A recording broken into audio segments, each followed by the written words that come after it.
la vidéo la plus vue, on est je crois à 7 millions de vues sur une vidéo, c'est des vidéos de nouilles.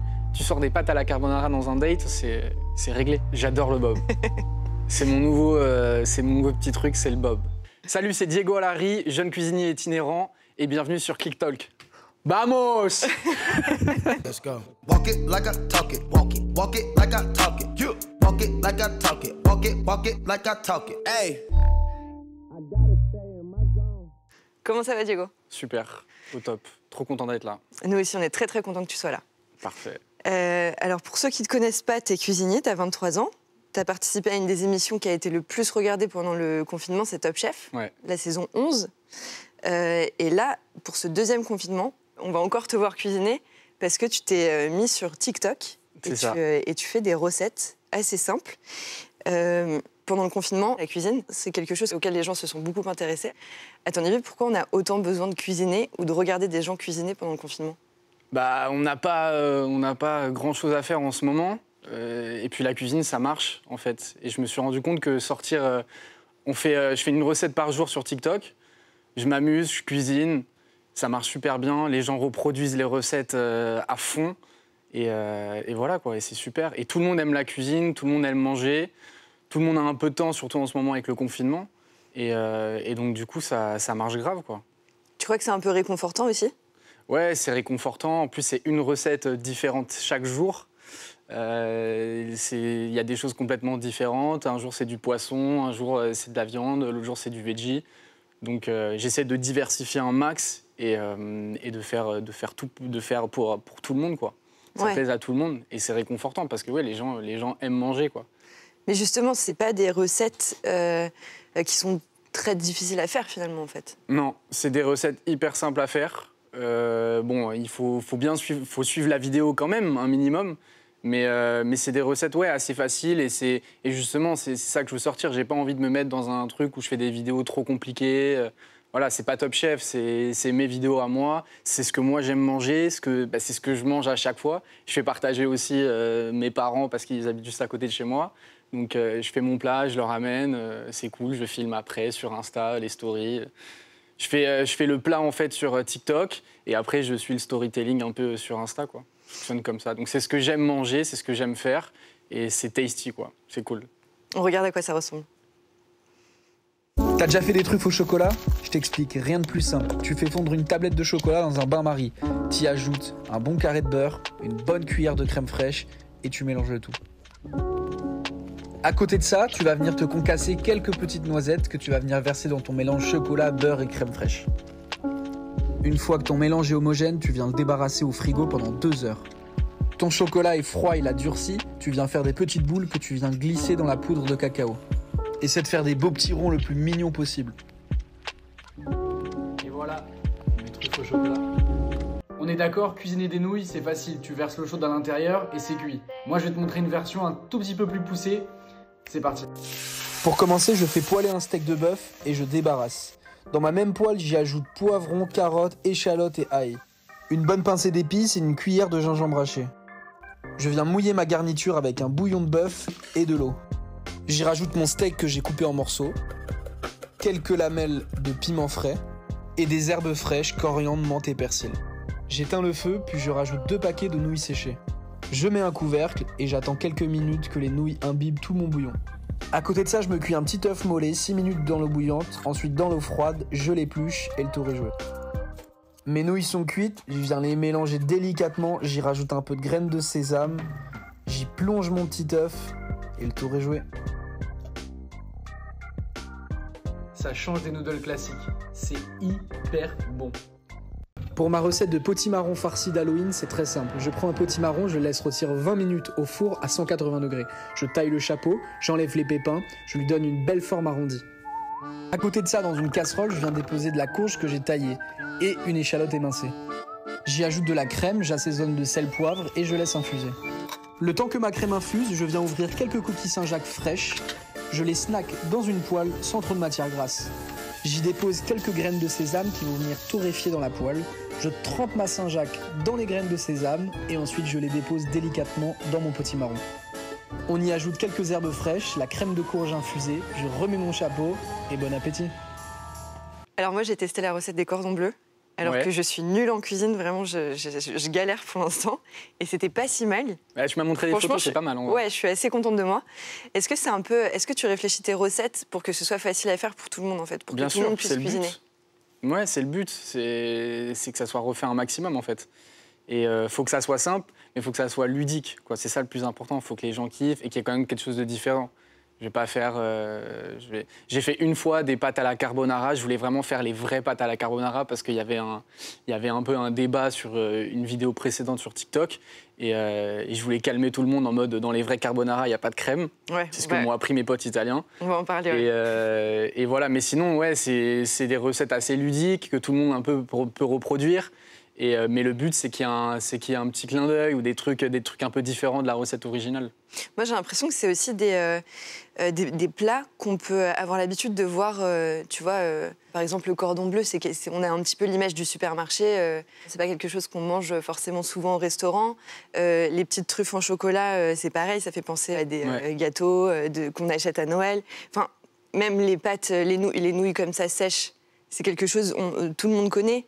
On l'a vu dans les rayons des supermarchés. Et toi, en fait, j'ai l'impression que tu transformes à chaque fois un petit peu ces recettes qui sont à la base très simples. Et tu montres qu'on peut les faire nous-mêmes et que c'est pas juste... Enfin, qu'on n'est pas obligé d'aller faire ses courses au supermarché. On peut aussi cuisiner seul, quoi. C'est ça. Mais c'est comme, tu vois, les nouilles, par exemple. On a fait la vidéo la plus vue. On est, je crois, à 7 millions de vues sur une vidéo. C'est des vidéos de nouilles. Et en fait, ça a marché parce que t'as le carré de nouilles sec que en fait, tout le monde connaît et tout le monde a quasiment déjà utilisé. Et je le remixe un peu à ma sauce et je le travaille un peu plus. Mais voilà, c'est des clins d'œil. Et les gens regardent parce que je pense que c'est des trucs... Ils ont l'impression de connaître le truc et ils se disent « Mais tiens, en fait, il y a quelque chose de nouveau, c'est ludique, mais c'est pas mal. En fait, je l'ai déjà fait comme ça, mais lui, il le fait comme ça, je vais le reproduire, alors c'est cool. » Donc c'est un petit clin d'œil, c'est différent et c'est assez cool. Tout à l'heure, tu parlais des pâtes à la carbonara. Ouais. C'est ton plat préféré? C'est mon plat préféré. C'est celui que... Pourtant, je suis pas italien. Ma mère, elle est portugaise, mais elle nous faisait des pâtes à la carbonara, genre de fou, quoi. Et avec de la crème ou sans crème, justement? Eh ben, elle les faisait avec de la crème. Elle faisait les pâtes à la crème et elle mettait toujours de la crème. Elle faisait bien griller les lardons, genre de fou. Alors, limite cramé, je sentais toujours qu'au final, c'était un peu cramé. Et à chaque fois, je visais mes mamans, et je m'en souviens, voilà, j'étais petit. J'ai des souvenirs un peu d'enfance. Ils disaient, maman, mais ça sent cramé, t'as encore fait cramer les lardons. Et au final, elles faisaient toujours cramer, et au final, c'était toujours archi bon. Mais et voilà, c'est un souvenir, c'est les pâtes à la carbo. Mais entre-temps, j'ai quand même mangé des carbonara sans crème, et je trouve que c'est quand même c'est plus la recette officielle. Il faut respecter un peu les recettes, les recettes historiques, donc voilà. Je me suis dit que maintenant, la carbo, il n'y avait pas de crème. Il n'y a que ma mère qui a le droit de mettre de la crème, c'est tout. Ça va alors. Bon, on regarde ta recette. Ça va. Aujourd'hui, je vous prépare mon plat préféré, les pâtes à la carbonara. Petit indice, jamais de crème. C'est parti. Je prends du guanciale que je peux trouver dans toutes les épiceries italiennes et je le poêle dans une casserole chaude. Ensuite, je démarre mes spaghettis en cuisson, 7 minutes al dente. À côté de ça, je verse 2 œufs dans un bol et du pecorino râpé. Une bonne pincée de poivre et je mélange le tout au fouet. Mes pâtes sont cuites, je verse un peu d'eau de cuisson dans les guanciale poêlés. J'y ajoute les pâtes. Je verse les œufs avec le pecorino. Et ensuite, je mélange le tout avec amour. J'y mets un jaune d'œuf au milieu. Encore un peu de pecorino râpé pour les gourmands. Et bon appétit! Voici mes pâtes à la carbonara. Vous avez vu, c'est pas compliqué. Et sincèrement, qu'est-ce que c'est bon. On a vu, tu mets tout le temps ton bob pour cuisiner. Ouais. Pour les interviews, pour cuisiner, c'est... J'adore le bob. C'est mon nouveau petit truc, c'est le bob. J'adore. Il y a un côté un peu street, j'aime bien. Ça me rappelle un peu d'où je viens et c'est cool, quoi. C'est un petit clin d'œil, j'aime bien. Parce que tu viens du 94? Ouais, moi je viens d'Ivry-sur-Seine. Et donc tu as grandi à Ivry avec ta mère, là tu nous en parlais. Ça ressemblait à quoi les repas quand tu étais petit? Moi j'ai grandi à Ivry avec mes 2 parents et ma sœur aussi. Et j'ai une maman qui a toujours énormément reçu à la maison, des invités, des amis, et toujours énormément fait à manger. Et je pense que ça a été un peu le déclic très jeune de me dire au final, non mais ça peut le faire la cuisine, c'est cool. Parce que ma mère, elle reçoit de fou, quoi. Elle adore faire à manger, elle fait tout le temps à manger, donc ça a matché. Et justement, est-ce que pour passer un bon repas, le plat qu'on mange, c'est aussi important la personne avec qui on le mange? Bien sûr, c'est hyper important. Mais ce qui est marrant, c'est que même en étant avec une personne un peu relou, si tu manges bien, ça peut le faire, puisque la bouffe peut amener un truc. Alors c'est ça qui est beau dans la cuisine. Si t'es avec un relou et que tu manges mal, là, c'est foutu. Ah, si t'es avec un relou et que tu manges mal, ouais, là, c'est le combo parfait. Là, là c'est le combo. Là. Toi, quand t'étais enfant, t'étais pas du tout destiné à la base à être cuisinier. Non. Tu faisais du foot, ouais. Et t'étais même à un très bon niveau pour ton âge. T'allais rentrer dans un centre de formation qui s'appelle Clairefontaine. Ouais. C'est un gros centre de formation un peu mythique dans le foot français où il y a plein de... Enfin, les plus grands joueurs qui y sont passés. Ouais, l'INF, c'est... Et t'as eu un accident à 14 ans. Et ça a un petit peu tout stoppé. Est-ce que tu peux m'en parler ?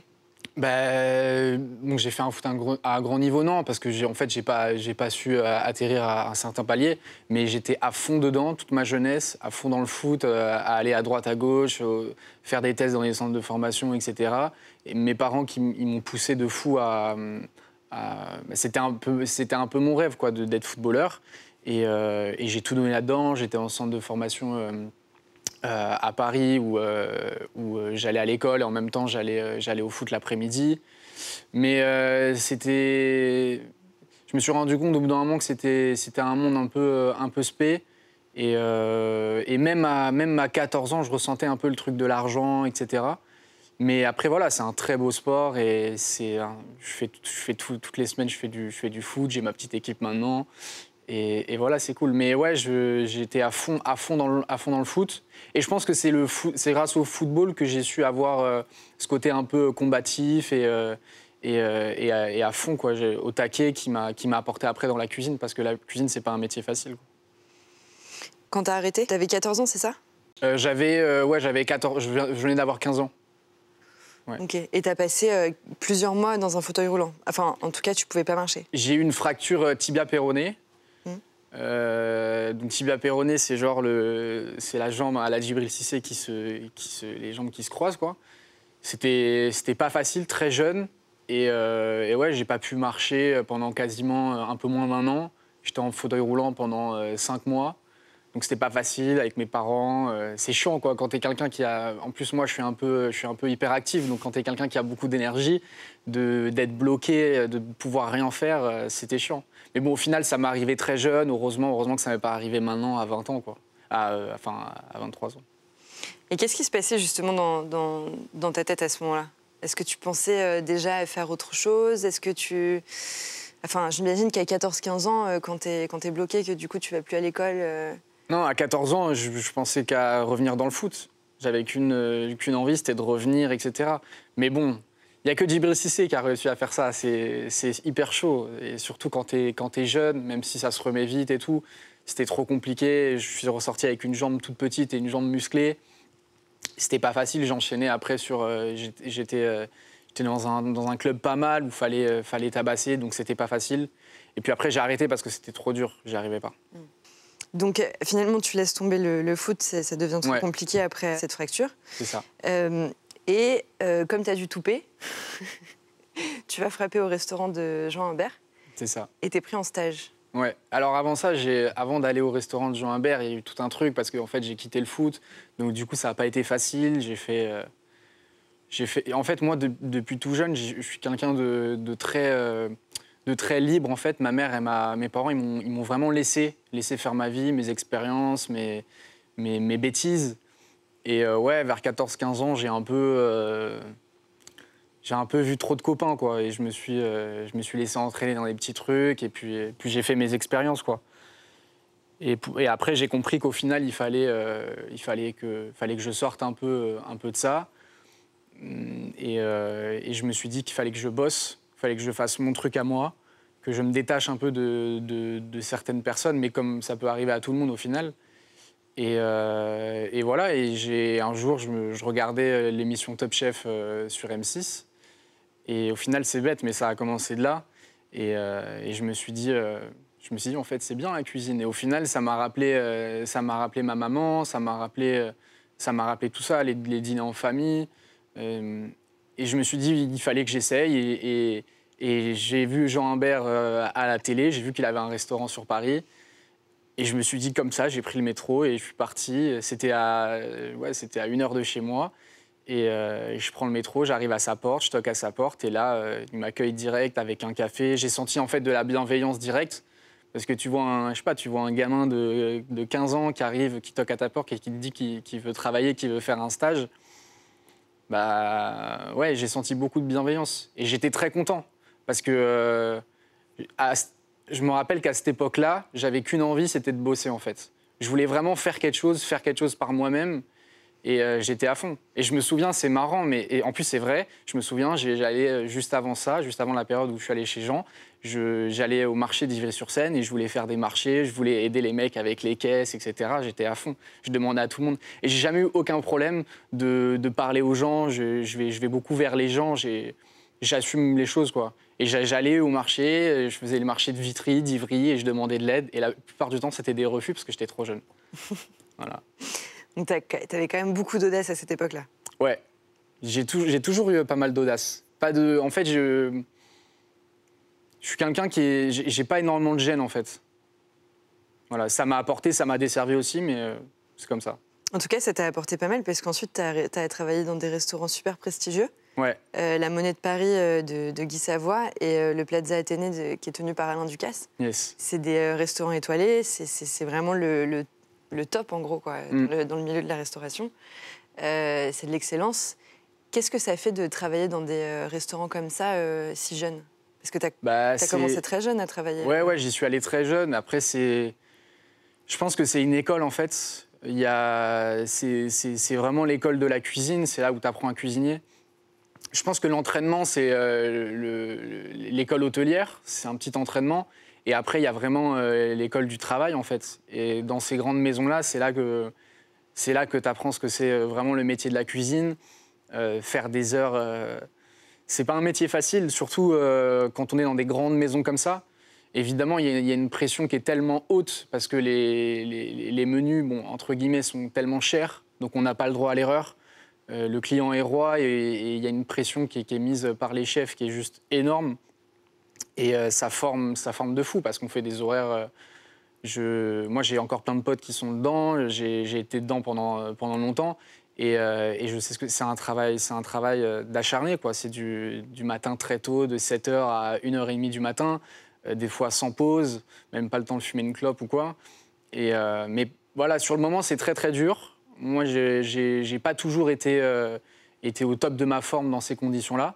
Mais au final, quand on ressort, c'est juste une expérience de malade. Et tu comprends après certaines choses. Et je pense qu'il n'y a rien dans la cuisine. Si une personne vient me voir en me disant qu'il veut apprendre à cuisiner, je pense qu'il faut passer minimum 1 an dans des étoilés. Pour moi, c'est la base. Moi, je l'ai fait, mais je l'ai fait très jeune pour aussi vite en sortir parce que c'est pas pour l'instant, c'est pas ce qui m'intéresse. Voilà, je suis très content d'y être passé. Je pense que ça m'a énormément formé. Mais voilà, il y a aussi il y a des avantages et il y a des inconvénients aussi, quoi. Plus tard, tu as fait Top Chef, la saison 11, comme on disait tout à l'heure. Je l'ai regardé, comme beaucoup de monde. Ouais. Et moi, à chaque fois que je regarde cette émission, je suis impressionnée par le suspense qu'il peut y avoir dans le fait de cuisiner, en fait. Bon, après, c'est tout un truc, mais moi, à chaque fois, je suis impressionnée par ça. Est-ce que c'est stressant, les tournages et les épreuves Top Chef? Et à quoi ça ressemble, en fait? Ouais, c'est stressant. Au début, je pense que les premiers épisodes, c'est toujours... les premières épreuves, c'est quand même stressant parce que tu arrives, tu te dis, tu as la peur de vite être éliminé parce qu'au final, c'est un concours, tu es à fond dedans. Certes, il y a les caméras, etc. Mais nous, au bout d'un moment, on s'en rend plus compte. On est à fond dans la compète. Enfin, moi, j'étais à fond dans la compète. Et ouais, les débuts, c'est stressant. Tu te dis, putain, mais imagine, je suis éliminé direct, genre mes potes et tout, qu'est-ce qu'ils vont me dire? Mais au final, tu te mets vite à l'aise, le plateau, etc. En plus, c'est un énorme plateau, donc les gens qui y travaillent. Donc, ouais, tu te mets à l'aise et au final, tu rentres complètement dans le jeu. Après, libre à toi si tu t'entends bien avec telle ou telle personne. Mais moi, ça s'est hyper bien passé. Je me suis entendu quasiment avec tout. Maintenant, j'ai que des potes quasiment dans Top Chef. Et on s'appelle tous les jours, on se revoit et c'est super. Mais voilà, c'est un concours et au bout d'un moment, t'es à fond. Et après, t'es à l'aise ou pas. Moi, j'ai été à l'aise, j'ai fait mes petites bêtises. Oui, ça se voyait que t'étais Je à me l'aise. suis amusé, quoi. C'est une colonie de vacances intensive où on est un peu enfermé pendant quelques mois dans cette bulle. Et on est plusieurs. Au bout d'un moment, il y en a qui partent et la bulle se referme. Et vous êtes tous ensemble, en fait. Après les tournages, Ouais. vous dormez à côté ensemble? Ouais, on est tous ensemble. On dort dans un hôtel juste à côté. Voilà. Après, il y a des fois des petites fugues de l'hôtel. Seuls les Top Chef me comprendront. Moi, il y a quelque chose que je me demandais aussi, c'est qu'est-ce que vous faites de toute la nourriture que vous n'utilisez pas, qui est dans le garde-manger? Alors, cette nourriture, elle part à une association. Ils ont mis ça il y a quelques années en place. Donc, top, quoi, au final. Mais après, on essaye de justement, si on doit faire à manger pour 2 personnes, on ne va pas faire à manger pour 20 personnes. Donc, au final, l'assiette, elle reste... voilà. Puis, petit détail croustillant, Stéphane Rothenberg adore finir les assiettes. Voilà. Et c'était quoi quand vous fuguiez? Genre, vous faisiez quoi? Non, mais on est censé rester à l'hôtel, en fait. Parce que... faut savoir que dans Top Chef, on a des personnes qui sont très importantes, qui sont là pour nous encadrer, qu'on appelle en fait les nounous. Il y en avait deux cette saison. Et Danae et Mathilde, si elles se reconnaissent. Et en gros, elles sont là pour nous encadrer, qu'on se réveille à l'heure, parce que les tournages de Top Chef commencent très tôt. On peut commencer à 6h du matin. Donc des fois, cuisiner à 6h du matin, c'est pas le top, mais bon, on doit se réveiller très tôt, donc elles sont là pour nous réveiller. Donc il faut absolument qu'on reste à l'hôtel. Il ne faut surtout pas sortir. Sinon, il y a risque de ne pas être là le matin, de ne pas se réveiller à l'heure. Mais bon, sauf que moi, je suis Diego, donc des fois, c'est compliqué de me laisser confiner dans un hôtel pendant des mois et des mois. Donc des fois, on va boire un coup, quoi. Ça dure combien de temps le tournage entièrement d'une Ça saison? dure 3 mois. Ah oui, quand même. Ouais. Ok, c'est pas mal. Donc, pas longtemps après la fin de Top Chef et la diffusion, Jean Humbert il t'a appelé pour tenir son restaurant qui s'appelle Tout Cher à Saint-Tropez. Vous y serviez quoi et c'était quoi l'ambiance là-bas? Enfin, c'est quoi? Parce que pour l'instant, il est fermé, mais il va... Écoute, déjà, moi, Jean, ça fait des années que je le connais et ça fait très longtemps qu'il me parle de prendre quelque chose pour lui, enfin de gérer un restaurant pour lui. Et ça s'est fait juste après Top Chef, c'était le moment parfait. Il me l'avait proposé juste un peu avant Top Chef, il m'en avait parlé. Et écoute, on a ouvert avec Pharrell Williams à Saint-Tropez, donc on a ouvert Tout Cher. Ça fait un peu... ouais, j'ai ouvert avec Pharrell Williams. Ouais, c'est cool. Ouais, je le dis, c'est cool. À ton âge, je peux le dire, cool. ça va. Ouais. Et voilà, bon, malheureusement, il n'est pas venu parce qu'il y a eu le Covid, etc. Et on l'a quand même eu, on l'a vachement vu sur Fast Time, on a donné un peu son avis sur certaines choses. Et c'était une très belle ouverture. On est arrivé un peu comme un ovni à Saint-Tropez parce qu'il y a des super restaurants là-bas. Donc on est arrivé avec un esprit un peu de partage, des plats de snacking entre guillemets, mais avec des super produits. On travaillait vraiment les meilleurs produits. On essayait d'avoir des légumes, des fruits qui venaient vraiment d'à côté du secteur. Et on s'est bien amusé. On a fait une très très belle saison. Alors c'est saisonnier, donc on a fait une très très belle saison et c'était vraiment cool, une super équipe, très jeune, et voilà, c'était cool. Justement, tout le monde se pose des questions là, sur le fait de consommer plus local, de faire plus attention à ce que tu manges, à ce que tu achètes, et à faire attention juste à acheter aux producteurs les plus proches. Qu'est-ce que tu penses de ça et pourquoi c'est important? Je pense que c'est le futur. Tout simplement, je pense qu'il y a beaucoup de gens maintenant qui ont compris que tout ce qui venait de très loin, entre guillemets, c'était pas le top du top. Et qu'on a des super agriculteurs français qui font des super légumes, des super maraîchers. Et voilà, il faut essayer un maximum. Après, je dis pas que voilà, moi, des fois, je vais comme tout le monde au supermarché. Et je fais pas tout le temps attention à ce que je prends. Mais je pense qu'il faut quand même faut faire attention et il faut se dire que voilà, on a des super produits, on a des super légumes et qu'il faut faire vivre ces gens-là et que c'est important, quoi. On entend souvent que pour faire un bon plat, il faut mettre de l'amour dedans. toujours, hyper important. Concrètement, comment on met de l'amour dans un plat? Qu'est-ce que ça veut dire en fait? Déjà, petite astuce, on peut écouter de la musique en faisant son plat. Ça peut être cool.